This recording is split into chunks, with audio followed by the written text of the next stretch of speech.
नमस्कार मित्रों, आज अपन देखेंगे डाटा ग्राह्यता। डाटा ग्राह्यता क्या है और इसके मुख्य चरण कितने होते हैं। आज अपन ने जिस प्रकार चर्चा की है, आज अपन देखेंगे डाटा ग्राह्यता। डाटा ग्राह्यता क्या है और इसके कितने चरण होते हैं। यह संचार पद्धति का एक प्रकार है। अपन अपने वीडियो में संचार पद्धति के बारे में जान रहे थे। संचार पद्धति या संचार व्यवस्था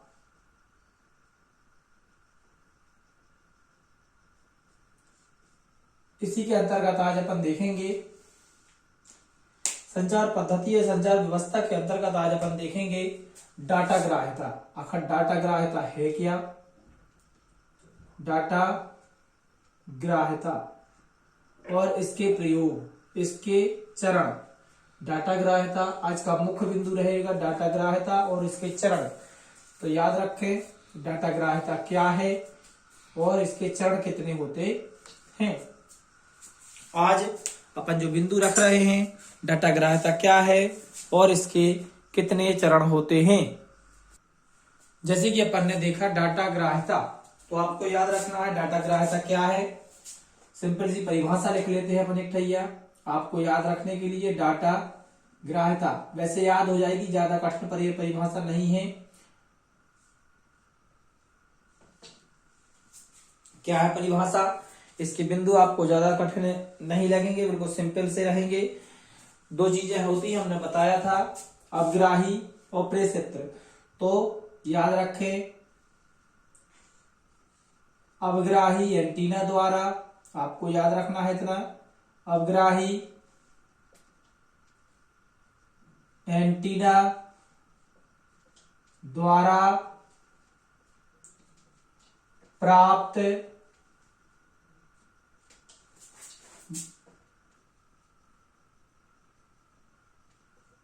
मॉड्यूलेट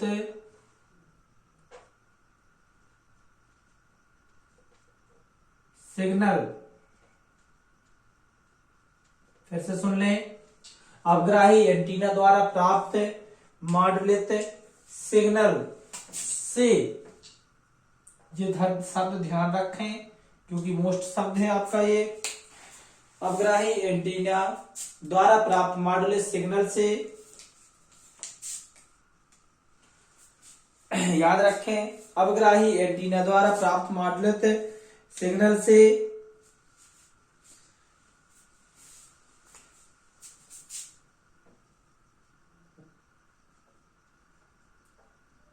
एनालॉग सिग्नल प्राप्त करना, एनालॉग सिग्नल प्राप्त करना।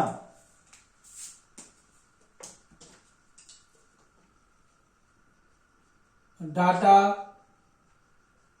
ग्राह्यता कहलाता है। अब अपन देखते हैं किसी बिंदु को डाटा ग्राह्यता किसे कहती है। अगर आता है तो आपको याद रखना है अवग्राही एंटीना द्वारा प्राप्त मॉड्यूलेट सिग्नल से एनालॉग सिग्नल प्राप्त करना डाटा ग्राह्यता कहलाता है। इसके मुख्यतः 3 चरण हैं। याद रखें इसके मुख्यतः 3 चरण हैं। ये तीनों चरण आपको याद रखना है। क्या कर सकते हैं अपन, डाटा ग्राह्यता के चरण। तो डाटा ग्राह्यता के आपको याद रखना है कितने चरण हैं, मुख्यतः 3 चरण हैं। वे चरण कौन कौन से हैं उनके नाम लिखना है। आपको याद रखना है डाटा ग्राह्यता के मुख्यतः 3 चरण होते हैं। वे चरण हैं विमॉड्यूलेशन, क्वांटीकरण। याद रखें वे चरण हैं आपके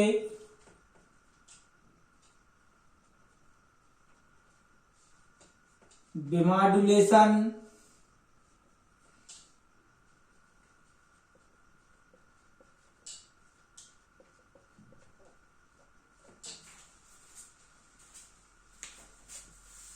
विचरण है आपके विमॉड्यूलेशन क्वांटीकरण और डिजिटल सिग्नल का एनालॉग सिग्नल में और डिजिटल सिग्नल का एनालॉग